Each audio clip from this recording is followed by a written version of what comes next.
How you doing, everyone? My name is Ryan and this is Ade, and welcome back to another edition of Box Talk. It's mythical matchup time again. And you know, people have been asking, Moggy77, Marcus Byfield, to name a few, have been asking us for this fight and the fans want it, so we're going to try and give you something. It is time for Floyd Mayweather versus Sugar Ray Leonard. It's a mythical match that, you know, apparently they had a disagreement about 10 years ago where Floyd said he will destroy Leonard. Leonard kind of laughed it off. But legitimately, they're both the best of their eras, both legitimate Hall of Famers, and people are talking about Floyd being one of the greatest fighters of all time. Floyd says he's the best of all time. Ade, where do we start with this one? This is the mythical matchup that I didn't want to do. I'll be honest with you, I didn't want to do it. Not because it's not, it doesn't deserve a mythical matchup, but because Sugar Ray Leonard, you know, I always talk, I always come in here, I was like, Miguel Cotter's my best fighter of all time, and you know, but Sugar Ray Leonard is my best fighter of all time. And I think in most people's eyes, you know, you look at most people's rankings and look at most of the boxing historians, most people that know about boxing, look at all their rankings, he's either in the top 5 or the top 10 minimum. Mm-hmm. He doesn't float anywhere out of that. So a lot of people have him, if not, it's kind of top 5. It's kind of hallowed ground. So. Yeah, he's rubber stamp. Yeah, he's hallowed ground. He don't fuck about that. Yeah. You know what I mean? It's like when people talk about Sugar Ray Robertson. Yeah. You leave it alone. That's don't mythical match him with no one because you're wasting your time. Yeah. You know, do you know what I mean? He's almost like that. Even up there with Muhammad Ali in terms of some, you know, even you don't. There's some people you don't try a mythical matchup. Heavyweight is different because of the power. Exactly. But when you're there, you know, through welterweight, junior welterweight, you're there. Leave him alone. Don't fuck about them. Mayweather fans are pretty delusional. I swear we're going to get stick on this one, Racer. Mayweather fans are delusional. And look, I tweeted recently. I just sent out a tweet the other day and I said, how good is Mayweather? And we're going to do a video on how good is Mayweather coming up, so watch this space. How good is Mayweather? I said, is it the best of his era? I said, he's the best of his generation. I said, he's the best of all time? Hell no. Okay. I think even he must know he's not the best of all time, really. 45-0, don't get... This is the problem, I think, with people. I think maybe it's TV. 45-0 don't make you the best of all time. You want to look at records, look at Julio Cesar Chavez's record before he got beat, or something like 87-0, or something ridiculous. 89, so 45-0 don't make you the best of all time. Go on, Rice. The thing with this fight here, when I look at this fight, and before we go into the thick of it and say whatever, I see... I wouldn't say flaws, I see make-up developments, which in Mayweather, that makes him an underdog in this fight going forward. And the make-up developments is his choices he makes on how he fights and who he fights, and his style of fighting. Whereas Mayweather, as a fighter, beautiful to watch. Oh, beautiful. Beautiful. You can't fault his technique, you can't fault his precision, his punching, his accuracy, but it's how he fights. He does, in my personal opinion, the bare minimum. He's not really a volume puncher. He does enough to win the round concisively, and I mean, no one's ever really talking around off him, really. Yeah. But it's a very low output. It's very dedicated. It's very precise, very precision-based. Well, when I look at someone like one of the great fighters, they lay it all on the line. And I haven't seen Mayweather lay it all on the line before, really. I mean, the few fights he's laid it on the line, he was made to fight a tougher fight, i.e. with Miguel Cotto. Yeah? But then when I think of Miguel Cotto and I think of Sugar Ray Leonard, I don't think they're in the... I don't think they're in the same type of league. Light and day. Look, Floyd Mayweather's, to me, best performance ever. That's a hard one. Is I'm going to say it's Diego Corrales, and the reason I'm going to say it's Corrales is because at the time Corrales was that guy at 135 that was unbeaten. Corrales was a killer. Exactly. Corrales was that guy that, my God, okay, this is the guy that could cause Mayweather problems. He was bigger, he was stronger, he was someone that kind of bore down to make the weight. Naturally came into the ring huge. Floyd Mayweather destroyed him, put him down 5 times. Tore him apart. It was best performance I've ever seen for Floyd Mayweather. Now, you look at the best performance for Sugar Ray Leonard, those guys in that era, and it's about eras sometimes, guys. It's about levels sometimes. That's what people get excited about. It's about levels. The performances he had, particularly the Thomas Hearns fight, you put Thomas Hearns in the division of welterweights right now, my God, it's a clean sweep. Everyone will run away. Yeah. Literally, you run away. Yeah, people say Thomas Hearns could get hurt. Doesn't matter. No one in that division, I thought it could hurt him right now. And it's just about levels. And as good as Floyd Mayweather is, Sugar Ray Leonard, to me, has fought and is another level. See, a pro and con for Leonard.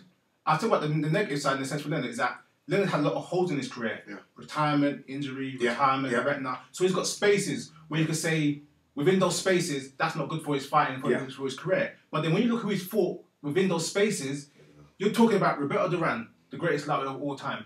Another guy who's mostly ranked within the top 10 of all-time fighters. Now I'm trying to say top 10, top 10 lightweight, top 10 of all time, top 10, top 15. Of the past, of the modern era, top 10, top 15 of all time. This is it. After another break of what was it? 2 years, 2.5 years, he fought Marvelous Marvin Hagler. Legitimately top 2 or 3 midweight of all time. Again, ranked within the top 20 by most people of all time. Yeah. Again, like I said, even with he had the fight with Thomas Hearns early, and then he got the draw, which I thought that Hearns won the fight. Yeah. But that was at the end of his career. You're talking about Thomas Hearns, one of the best punchers, mostly top 10, top 15 punchers of all time. Yeah. Again, in pound for pound rating, maybe a guy around maybe top 50 of all time. You are looking at Wilfred Benitez. Again, Wilfred Benitez. Again, another fighter that's ranked around the top 50 of all time of the modern era. You're looking at fighters that you can't criticize their records or punch holes in it because these guys were the guys. These are the guys what boxing is based on now. Yeah, these are the guys that when you talk about a style, these are the guys that you mentioned and say, oh my God, he's got a style like Hagler. Yeah. Or he's got a style like Wilfred Benitez. And when Paul Williams were coming through, everyone was like, oh my God, he's so like Hitman Hearns, it's scary, he's got the reach, he's got the tool, and he's got the power. Yeah. These are guys that you base facts on now. But all those guys we say you look like him or compare them are cheap imitations compared to them in theory. Yeah. And this is the thing as well about that era. Sorry to interrupt you. When we talk about Mayweather's unbeaten record and we talk about Sugar Ray Leonard has been beaten, you only get beaten because you're fighting the best in the division at the time. You're fighting the motherfuckers that are the best. Yeah. You know, I like Mayweather. People look at his record, and it's not. I'm not going to say it's like Joe Calzaghe's record. It's not. He fought Shane Mosley. Yes, I admit, people. He did. I saw a video where he asked for Shane Mosley years ago. That's not. He fought the Shane Mosley. That's not Shane Mosley. He even fought Miguel Cotto. Miguel Cotto. He should have fought Miguel Cotto 140. Everyone knows he should have fought. Exactly. Yeah.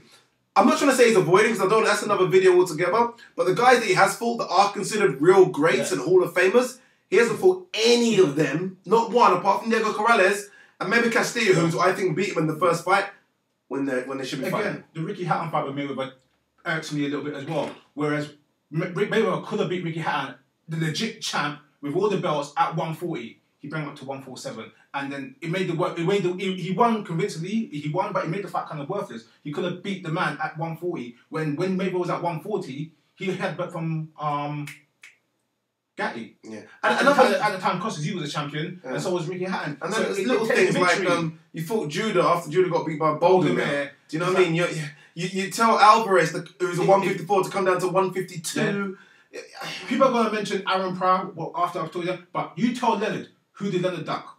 People mention Aaron Pryor, something like that. Yeah. And that's kind of a rumour, yes, no, whatever, so on and so on. But Leonard fought everyone. You can't say you're ducking when you fight the likes of Roberto Duran, Wilfred Benitez, Marvin Hagler, Thomas Hearns. Now I'm trying to say, you can't argue when you fight those type of guys twice. Yeah. Not twice, not once. You fight these guys twice. And not only that, but when you've got videos, when you've got songs made about the Fabulous Four, that shows how good... Leonard's the only person in the Fabulous Four to beat all the Fabulous Four, so to speak. He was the only one to do it. You can't muck about with that. You really can't. Stylistically, when the fight comes along, I think it's a very interesting fight in the sense whereas... Okay, quick question. We talk about the best Mayweather. What's the best Leonard? Hearns. The first fight? It's got to be the Hearns first fight. I think that was the best Hearns as well. That's the thing. It's a tough one, but I think Hearns at that time was considered like a monster as well. That's a good example, which shows you why I think Leonard will beat Mayweather. And it's simple as in that fight, Leonard was behind. Yeah, against a bigger, stronger, a guy who was not as fast, very fast, had the power, and was behind. And we're talking about a will reach to win, to push the fight. After being behind, he's got 2 rounds to go. Going into the 3 rounds to go. Going into the 13th round, he put the pressure on and he worked and he worked and he worked. Come to the 14th round, he got the knockout. That's the desire to win. You know you're behind. You know you have to push the gas, put the pressure on, and he got it. I mean, not many people could say you're losing a fight and coming behind in that type of fashion against a legit Hall of Famer, against one of the best fighters of all time. But let's not the victory. But let's not doubt Mayweather. This is an unbeaten fighter. Yeah. This is a guy that has a puzzle that. truthfully, no one has yet to be yet to unlock. But is it because he's not fighting the right people to unlock it? Is he the idea of picking and choosing your opponents? Is that going against him here? It does go against him. Mayweather, like I said, Mayweather's a great fighter, a great athlete, definitely a Hall of Famer. No faults in saying that. But like I said, what he wants to be and where he thinks he is, I think that ground is untouchable right now for most modern fighters. I mean, the few fighters that could hit that type of ground started their careers 20 years ago. Hopkins. Good example. I'm trying to say, to hit that type of ground now, especially with fighting twice a year, once a year, it's hard to hit that type of ground you want to hit. And that's not a fault on Mayweather, it's a fault on the sport, the way the sport is now. But again, back to stylistically, look at the fight, when you look at the amount of punches Leonard will throw per round, the amount of ferocity he will throw and the desire he fights with, when you look at Mayweather and you look at certain fights he has, with Marquez, the punch output he had in that fight was about 290 or 310 for the whole 12 rounds. Leonard would throw it in 2 rounds. Yeah. I remember they were going 15 rounds. They were going 15 rounds back then. Yeah, so he could easily throw that. Even with Mayweather being good and pot shot and doing certain things, he could look good, but I think he'll be outworked in the fight and lose the fight on points. Yeah. Over 12, over 15. I'm not saying I don't think he'll get stopped personally. No chance. But he'll get outworked and out hustled throughout the fight. And as much as Mayweather was a precision puncher and a great puncher as in accuracy and timing and distance, if you fight at a moderate pace throughout your whole career and then you have to go 10 gears up, you're going to suffer. I know he's fit. I know he's very, very fit. I know he can do 12 rounds with his eyes closed. But that's going 12 rounds at your pace. Fighting at a Leonard pace or a Hagler pace or a Hearn pace for 12 or 15 rounds, not many people could do that. See, the thing for me, and look, this argument would have been, this mythical matchup would have been a lot better if Mayweather had 2 names in his record at 147. And then we could have been really talking. Paul Williams and Margarito. These are guys that would have pushed all the way without fear, and I was seeing a lot of difference. For me, at 147, this picking and choosing opponents to suit you, and it is to suit you, Mayweather, is going against you, and I don't like it. At the time when we go for Margarito, Mayweather was not the type of iconic superstar he was right now. He was still a big star, but he was not the man he was right now. He wasn't in that era then, and that would have legitimised him. That was his biggest payday at the time. It was. It was 8 million. Again, Mayweather fans are going to argue. It would have been that. It would have been so much things, yeah. And he turned it down, and it was because of the risk. And I saw an interview with Mayweather talking to Margarito quietly saying, "When your time comes." I saw that as well. And it's kind of like a casino. Yeah, I think, and it's kind of like he's trying to talk him out of the fight. Yeah. And I will fight you when it comes. Yeah. It's like, you know, I mean, you tell Leonard right now, I'll give you 8 million to fight Margarito or fight anyone. Leonard will say, guess what? Give me the contract. Of course he did. Which is why he did against Hagler. I mean, considered by many the best middleweight in the world ever. It's not a question, and that's the thing. I think Mayweather has great skill, great desire, great everything about as an athlete, but I think the desire of a Sugar Ray Leonard and the hunger and just the will to win that fight, I think is too much for Mayweather. Yeah, I think so as well. Look, and guys, you're gonna look. I expect fans of our generation, we're in our 30s, to say Mayweather because we probably have forgot about how good Leonard was. Leonard being in the 70s and the 80s, and he had a couple of fights in the 90s. I think you've got to go back and watch the Leonard fights to really appreciate what we're talking about here. I think because Mayweather's on the TV now, because we've got the 24/7s, because we've got the All Access, we're almost forgetting how good that era was. And that era was a stupid era. We say the Fabulous 4. I'm not joking, it could be the Fabulous 10. That's how good that era was. And I think you guys have got to look back in there. I think a better mythical matchup would have been Mayweather against someone like a Pernell Whitaker. That would have been a better mythical matchup, guys. You know what I mean? Because I think they're around the same level. 2 defensive style kind of guys. Most people talk about Mayweather being the best defensive boxer of all time. Pernell Whitaker would argue that. That would have been a better one.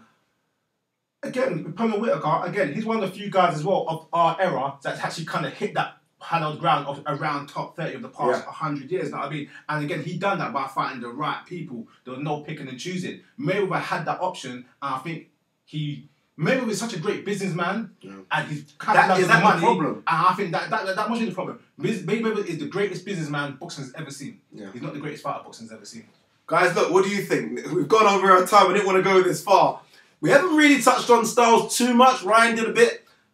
But that's how sore we are that Sugar Ray Leonard would win this fight. But look, your opinions count as well. Tell us, who do you think would win and why they would win? All Mayweather fans out there, yes, we criticised Mayweather's record. Tell us what we're missing then. This is a guy 45-0, and I said Diego Corrales is his best fight so far. And that means we're talking 12, 13 years ago. Yeah. Prove us wrong. Tell us exactly why you think Mayweather would win. For all the Leonard fans, don't waste your time. I know why Leonard would win.